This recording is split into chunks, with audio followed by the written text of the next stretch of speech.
Rebecca va nous présenter qu'est-ce qui implique une transition juste, une analyse des principales politiques publiques de la transition énergétique au Québec de 2020 à 2030.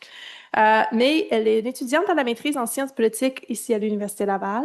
Elle s'intéresse aux injustices environnementales et sociales liées aux politiques climatiques, notamment les impacts négatifs de la transition énergétique. Dans le cadre de son mémoire, elle examine le concept de la transition juste et son application au Québec. Donc, Rebecca, je te donne la place. Bonjour, je vais parler je vais faire un petit survol en fait de mon projet de mémoire, donc qui porte sur la transition énergétique au Québec, mais plus précisément sur le concept de la transition juste.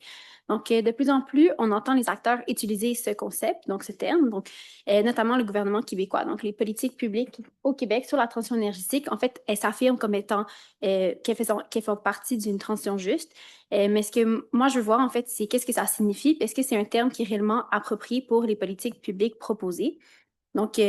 Pour un peu une origine du concept, la transition juste, en fait, a émergé comme un mouvement syndical dans les années 1980-90 aux États-Unis pour la protection des travailleurs des industries fossiles, en fait, qui allaient perdre leur emploi avec la disparition de leur industrie. Ils revendiquaient une certaine protection et certaines garanties, par exemple, un transfert d'emploi avec les nouveaux qui allaient être créés dans les secteurs d'énergie renouvelable ou des compensations financières et des nouvelles formations. En fait, l'objectif, c'était vraiment de montrer que la protection de l'environnement n'était pas en contradiction avec la croissance économique. Au contraire, les nouveaux secteurs allaient créer de nouveaux emplois de qualité qui étaient verts et qui étaient bien rémunérés. La problématique de mon travail, c'est de montrer que oui, les travailleurs des industries fossiles vont vivre une nouvelle vulnérabilité socio-économique, vu qu'il va y avoir une disparition de leur secteur, mais c'est pas les seuls en fait à être victimes ou à vivre les conséquences en fait d'impacts négatifs liés à la transition énergétique. Donc, il y a différentes formes d'injustice qui sont liées, notamment au Québec. Le gouvernement québécois actuel, la CAQ, met beaucoup l'emphase sur les minéraux critiques et stratégiques que je vais nommer MCS pendant ma présentation. Donc, c'est des minéraux qui sont super importants, donc sont nécessaires pour notre transition énergétique, notamment pour les différentes technologies, que ce soit les éoliennes, les panneaux solaires, les batteries, les voitures électriques. Mais il ne faut pas oublier que ça implique une industrie minière, une activité minière qui détruit les habitats naturels et qui cause des conséquences socio-économiques, socio-culturelles super importantes pour les populations sur ces territoires-là. Donc, c'est important de bien encadrer l'exploitation minière liée au MCS. Et donc, je cherche vraiment à voir quand le gouvernement parle d'une transition juste, est-ce que c'est un terme approprié? Je parle du Québec. Donc, le Québec, c'est un cas qui est super intéressant parce que notre transition énergétique, elle est assez bien entamée comparativement aux autres provinces et aussi à d'autres pays à travers le monde. Mais on a encore des enjeux très importants qui en causent ou perpétuent des injustices, notamment l'exploitation des MCS. Il y a une hausse mondiale de la demande. C'est vraiment une opportunité économique super importante liée à l'exploitation de ces minéraux-là et le gouvernement met beaucoup l'emphase là-dessus, ce qui peut être positif, mais en même temps cause des dommages environnementaux et sociaux importants. Et il y a aussi le secteur du transport et de l'industrie que j'aborde un peu moins dans le cadre de mon mémoire. Mes questions de recherche. Ma première, c'est qu'est-ce que signifie une transition juste étroite versus une transition juste transformative? C'est deux manières d'aborder la transition juste qui parfois s'opposent. Ils n'ont pas les mêmes objectifs, ça ne concerne pas les mêmes acteurs et dépendamment de quelle définition tu utilises, la portée va être extrêmement différente. Je vais essayer de définir ces deux conceptions de la transition juste. Après, je mets de l'avant des critères précis pour être capable d'évaluer des politiques publiques qui est ma troisième question de recherche. Qu'est-ce qui constitue une transition juste avec des critères précis pour faire des analyses de politiques publiques? Et moi, j'utilise le mandat de la CAQ comme référence. Mon cas théorique, c'est une analyse de politique publique. Il y a différentes étapes. J'ai pas beaucoup de temps, donc je vais pas y aller en détail, mais moi, je me concentre principalement sur l'évaluation. Donc, je vais vraiment venir évaluer les politiques publiques du gouvernement québécois, voir s'ils ont intégré les critères de la transition juste pour voir s'ils ont pris en compte, en fait, les conséquences et les injustices qui sont liées à la transition énergétique, qu'elles soient intentionnelles ou non. Par rapport à la distinction entre la transition juste étroite versus transformative, euh, si ça vous intéresse, vous pouvez aller voir le texte de Will Gosh qui est super intéressant. Moi, ça va être un résumé très, très bref. La transition juste étroite, en fait, fait vraiment référence au concept, sa conception historique. On veut vraiment une protection des travailleurs des industries fossiles et vraiment mettre de l'avant comment la transition énergétique peut être bénéfique pour la croissance économique. Donc, on est encore dans une logique capitaliste et de croissance économique. C'est juste qu'on va venir amener une protection de l'environnement pour garantir une continuation de la croissance économique. Et quand on parle de justice, on va vraiment parler de justice distributive, donc la distribution des nouveaux emplois, des compensations et des formations, par exemple. Donc, par rapport à la transition transformative, donc elle va un peu s'opposer et critiquer la définition plus étroite. Donc, on peut aussi la nommer étendue, donc elle s'étend. Donc, elle va venir chercher plus d'acteurs et cherche à avoir un impact plus grand. Donc, aussi, comparativement à la transition juste étroite, celle qui est transformative, en fait, elle est ascendante, donc bottom-up.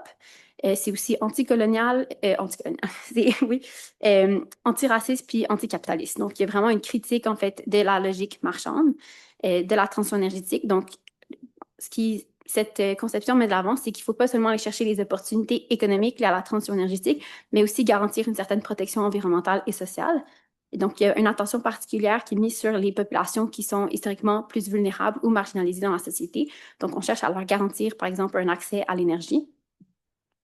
Et quand on parle de justice, donc on parle pas seulement de justice distributive, mais on va aussi parler de justice procédurale. Donc, c'est qui est inclus dans les processus décisionnels et à quel niveau de reconnaissance. Donc, reconnaître les différentes formes d'identité, d'expertise. Donc, on peut penser à reconnaître les expertises autochtones par rapport à la protection de l'environnement et aussi une justice environnementale. Donc, on protège pas seulement l'environnement pour l'instrumentaliser, mais aussi on reconnaît une valeur intrinsèque.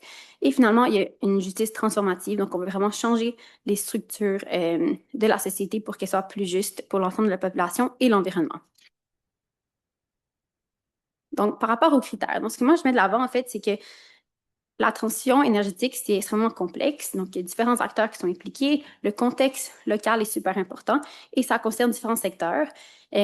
Donc, ces deux définitions qui sont opposées, on peut les mettre plus comme dans un axe et que, dépendamment du secteur et du critère, on peut avoir un degré entre son niveau étroit ou un niveau plus transformatif. Donc, pas tous les critères ont besoin d'être transformatifs pour être considérés justes, mais on ne peut pas non plus juste se limiter à la définition qui est étroite, qui a une portée plus limitée.